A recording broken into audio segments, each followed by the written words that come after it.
Gente, voltamos aqui.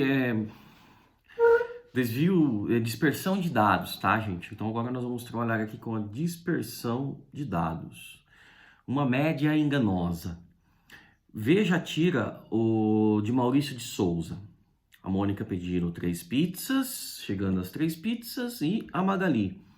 E vocês não vão querer nada? Então, tipo, vai comer tudo, né?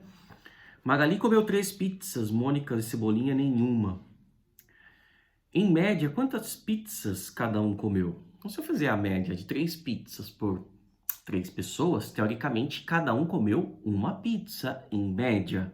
Tá certo? Porque eles pediram as 3 pizzas para 3 pessoas. Saíram todos satisfeitos da pizzaria? Dividindo o número de pizzas pelo número de pessoas, 3, obtemos a média de uma pizza por pessoa.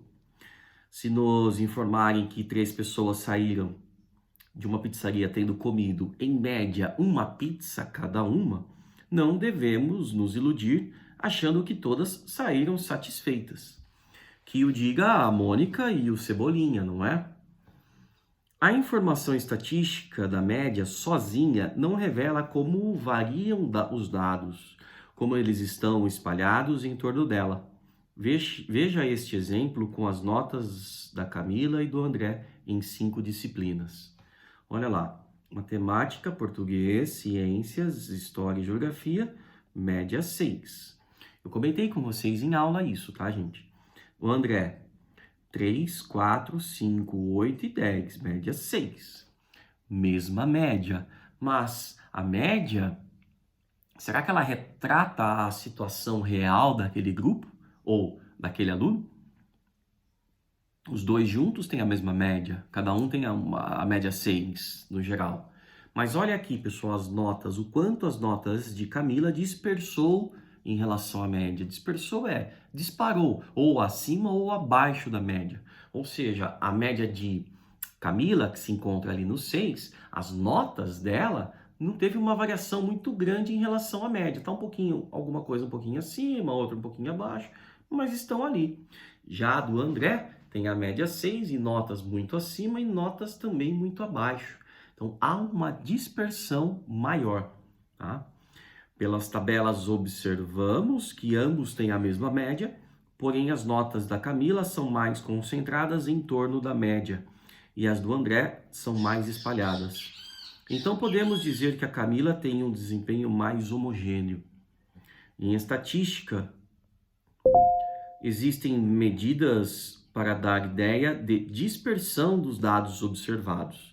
A mais simples é a amplitude dos dados, que é a diferença entre a maior e o menor valor observado. Então, por exemplo, das notas da Camila, a maior nota é 7, a menor é 5, uma diferença, uma amplitude de 2 unidades. Já nas notas de André, 10 menos 3, a maior nota é 10, a menor é 3. Teve uma amplitude de 7, teve uma dispersão muito grande, tá? Outra medida importante é o desvio padrão, que é o que nós vamos trabalhar na sequência. Beleza? Tem uma curiosidade aqui, gente, tá bom? Perdi tudo. Segundo dia que eu perco tudo. Ó, vamos lá, tá aqui, gente. Então, olha, vamos lá, agora sim. Então, os desvios, tá? Então, eu tenho lá, Magali comeu 3 pizzas, a média de pizza por pessoa é de 1 pizza por pessoa. A diferença, 3 menos 1, 2 pizzas. A Mônica comeu 0 pizza. 0 menos 1. Eu tô fazendo o número de pizza que cada um comeu menos a média, tá? Então, menos 1 pizza. 0 menos 1, de novo, com Cebolinha, mesmo esquema, tá? Com isso, nós temos que Magali comeu 2 pizzas a mais do que a média, quando eu calculo o desvio. Olha a ideia do desvio. A Mônica comeu 1 pizza a menos do que a média. E o Cebolinha também 1 a menos do que a média. Essa diferença em relação à média são chamadas de desvios, essas diferenças. Então, chamamos de desvios a diferença entre cada valor observado e a média, que é o que está aqui, tá? Veja outros exemplos. Olha os desvios da nota de Camila, das notas de Camila. Então, matemática, ela pega 5 é a nota dela, 6 é a média. 5 menos 6, menos 1. Ou seja, um ponto abaixo da média. Português, 5,5 menos 6, meio ponto abaixo da média. Ciências, 0, está na média. História, meio ponto, 0 a 5, 0,5 acima da média. Geografia, 7 menos 6, 1 ponto acima da média, tá? Os desvios, portanto, são menos 1, menos meio, 0, meio e 1. Da mesma forma, para não prolongar muito, foi feito o mesmo com as notas de André. A média também era 6 e aqui eu tenho os desvios de André. Pode ver que a maior parte é negativo, porque a maior parte está abaixo da média, tá? Bom, mas como que eu faço para calcular o desvio padrão? Observe que em cada caso anterior, a soma dos desvios, se eu somar os desvios, vai dar 0. Ó, menos 1 com 1, menos meio, meio, cancela, tá? Menos 3, menos 2, menos 1, aqui vai dar menos 6, mais 6, cancela, vai dar tudo 0, né? Ó, como a gente pode observar. Assim, se fôssemos calcular a média aritmética dos desvios, o resultado seria sempre 0. Por isso, em estatística, calcula-se um outro tipo de média dos desvios, que é chamado média quadrática. O que é a média quadrática? Vejamos como ela é feita. Ó. A média quadrática entre 2, menos 1 e menos 1, eu elevo esses valores ao quadrado. Tá aqui. Do 2 ao quadrado dá 4, menos 1 ao quadrado dá 1, menos 1 ao quadrado também dá 1. Somo 4 mais 1 mais 3, mais 1 e divido por 3. Média quadrática. Então, eu pego as diferenças, elevo ao quadrado e calculo a média. Tá? Só que, calculando a média aritmética desses quadrados, o 2, que foi o valor obtido, é uma unidade quadrática. Ou seja, eu preciso voltar para a unidade padrão.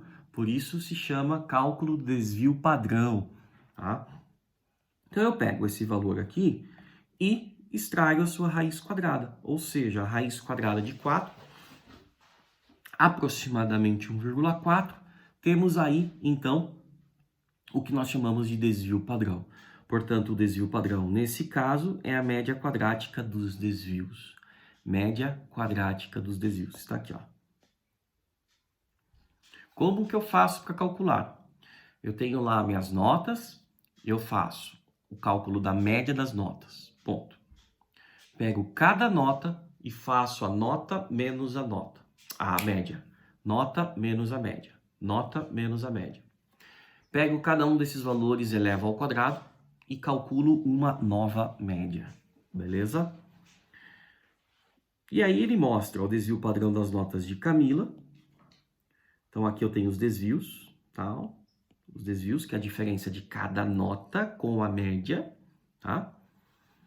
Elevado ao quadrado, cada um deles aqui elevado ao quadrado, e depois o cálculo do desvio. Deu meio. Extraio a raiz quadrada de meio, 0,7. Então, 0,7 é o desvio de Camila. Já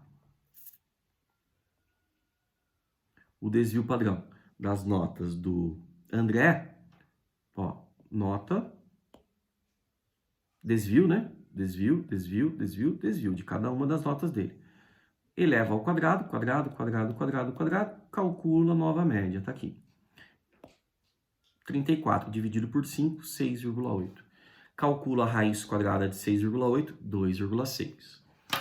O maior desvio padrão retrata uma dispersão maior entre as notas. Ou seja, é uma turma ou um aluno mais heterogêneo. Ele foi muito melhor numa matéria do que numa outra. Já no caso da Camila, ela foi um pouco melhor em todas. Ela não teve notas muito altas, mas não teve também notas muito baixas. Ou seja, ela dispersou menos em relação à média. Então, o aluno que teve o melhor desempenho é quem atingiu o menor desvio padrão. Quanto menor o desvio padrão, mais homogêneo, menor as dispersões, tá? Quanto maior o desvio padrão, mais heterogêneo, maior a dispersão entre os valores, tá certo? Por isso que é interessante aqui o cálculo do desvio padrão, principalmente para análises estatísticas, tá certo? Então, ó, o desvio padrão é muito importante para análise de dados estatísticos. Aí ele vai mostrar um exemplo real aqui para vocês, eu pediria para vocês darem uma olhada, para vocês entenderem também nesse exemplo, tá? E depois fazerem o exercício 24. Beleza, pessoal? Então, desculpa aí, ó. Eu tinha gravado essa aula, tô tendo que gravar de novo, deu algum problema aqui, tomara que seja a última vez. Tá bom? Já é a segunda vez que eu passo por isso. Fora uma outra vez que eu fui gravar, também deu um problema no meio, parei na metade. Então, é um assunto que tá difícil sair aqui, mas agora vamos ver se foi. Valeu, beijo!